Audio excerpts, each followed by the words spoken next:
तो आप सभी होप आप सभी बढ़िया होंगे, बढ़िया से प्रिपरेशन कर रहे होंगे। सो गाइज वेलकम और welcome back to the channel.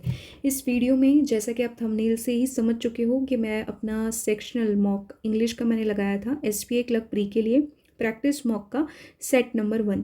तो उसके मार्क्स शेयर करूँगी and I have got 100% accuracy one more time again by the grace of God. And उसको शेयर करने के साथ साथ में एक कॉमन डाउट को यहाँ शेयर करूँगी जो कि बहुत ज़्यादा मेरे पास में आता है और हम लोग उसको कई बार मैं डिस्कस भी कर चुकी हूँ, बट यहाँ पर एक बार फिर से मैं उसको डिस्कस करना चाहती हूँ। दैट इज़ कि इंग्लिश में स्कोर मैम हम लोगों के इंक्रीज़ नहीं हो रहे हैं, स्ट्रैटेजी वीडियोज़ भी फॉलो कर रहे हैं सब कुछ, और जैसा आप भी सजेस्ट करते हो उसको भी फॉलो करते हैं, फिर भी इंक्रीज़ नहीं हो रहे हैं। तो मैं यहाँ पे 3 चीज़ें आपको ब्रीफ में बताने वाली हूँ। अगर आप उसको करते हो तो वहाँ से आपको काफ़ी कुछ हेल्प मिलेगी। ओके तो वीडियो को लास्ट तक देखना है, तभी वो चीज़ आपके लिए वर्क करेगी। तो सबसे पहले मेरा स्कोर कार्ड देख लेते हैं। So here you can see कि 2023 के मॉक है and I have got analytics पे देख लेते हैं। तो काफ़ी इजी मॉक लगा मुझे, ठीक है। मैं ये भी नहीं बोलूँगी कि काफ़ी मॉडरेट था, it was quite easy and exam level oriented, ठीक है। तो एग्ज़ाम ओरिएंटेड लगा, 99 परसेंटाइल है। एक क्वेश्चन मैंने यहाँ पे छोड़ा था, अच्छा 40 मिनट्स 35 सेकेंड्स में मैंने किया है, एवरेज टाइम है 17 मिनट्स, तो मैंने काफ़ी कम टाइम में किया है, मतलब 1 मिनट ज़्यादा ही मान लो आप टॉपर से, ठीक है। सो यहाँ पे मैं एरर का क्वेश्चन बताती हूँ आपको, वो मैंने नहीं किया था, ठीक है। तो उसमें मुझे वैसे भी कन्फ्यूजन था, आई थिंक कुछ गड़बड़ हो गया यहाँ पे, लेट मी चेक, एक सेकेंड। यस, तो ये वाला क्वेश्चन था, थोड़ा सा मुझे कन्फ्यूजन था, फिर मैंने छोड़ दिया। तो इसका आंसर मुझे आप कमेंट करके बताना कि इसका आंसर क्या होगा, ठीक है।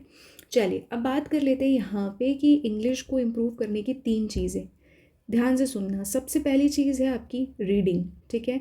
दूसरी चीज़ है आपकी सेक्शनल मॉक, ओके। और तीसरी चीज़ है वीक टॉपिक्स पर वर्क, ठीक है। तो पहला चीज़ क्या होता है कि रीडिंग, देखो हम ये सोचते हैं एग्ज़ाम नहीं आ रहा है अब रीडिंग छोड़ देते हैं। रीडिंग का मतलब कई लोग ऐसा समझते हैं कि हमें पूरा न्यूज़पेपर पढ़ना है इंग्लिश का, या हमें एडिटोरियल 2 से 4 करने पड़ेंगे, 6 करने पड़ेंगे तभी हमें होगा, हिंदू पढ़ेंगे तभी होगा हमारा क्लियर, या फिर हम फला फला न्यूज़पेपर पढ़ेंगे तभी हमारा क्लियर होगा। ऐसा कुछ भी नहीं है, this is completely a myth, okay.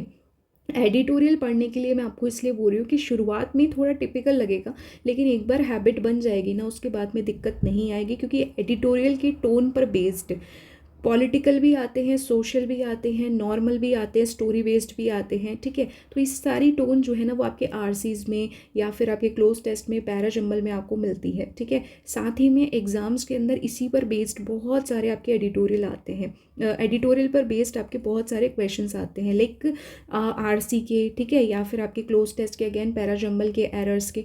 तो समझने उसकी जो टोन है ना, अगर आप उसको समझ लोगे ना, पकड़ लोगे ना, उस पर हैबिट बना लोगे, तो फिर उसके बाद में आपके लिए ईजी हो जाता है स्कोर करना, ठीक है। अगर आपका यहाँ पे मॉडरेट भी आता है ना मॉक, तब भी आप एटलीस्ट 17 तक आराम से, 17-20 तक आराम से लेकर के आ जाते हो अपने मार्क्स, ठीक है। तो एक सोर्स सब पकड़ लो, चाहे वो कोई से भी एजुकेटर हो, ठीक है, उनको आप पकड़ लो, उनकी वीडियो देखा करो, पहले आप पॉज करो, जो भी टॉपिक है खुद से पढ़ो, उसके बाद में उसमें समझने की कोशिश करो। अगर आपने समरी भी बना ली ना, समझ ली ना पूरे टॉपिक की, आपको पूरा नहीं आ रहा लाइन बाय लाइन, कोई दिक्कत नहीं है, समरी समझ में आ गई चलेगा, ठीक है। उसके बाद वॉकैब वगैरह लर्न कर लो, उसके बाद में आपको वीडियो ऑन करना है एंड उसको थोड़ा हाई स्पीड मोड पे भी आप देख सकते हो। तो आप एक एक लाइन समझने की कोशिश करना, ठीक है, कि वो मैम क्या बता रहे हैं या सर क्या बता रहे हैं। उसके वो सब्जेक्ट वर्ब अग्रीमेंट बताएंगे, पार्ट्स ऑफ स्पीचेस बताएंगे, ग्रामर के रूल्स कवर करवा रहे होंगे, प्लस कोई चीज़ का लाइन अगर आप गलत पढ़ लिए थे तो आपको वहाँ करेक्ट करवाएंगे।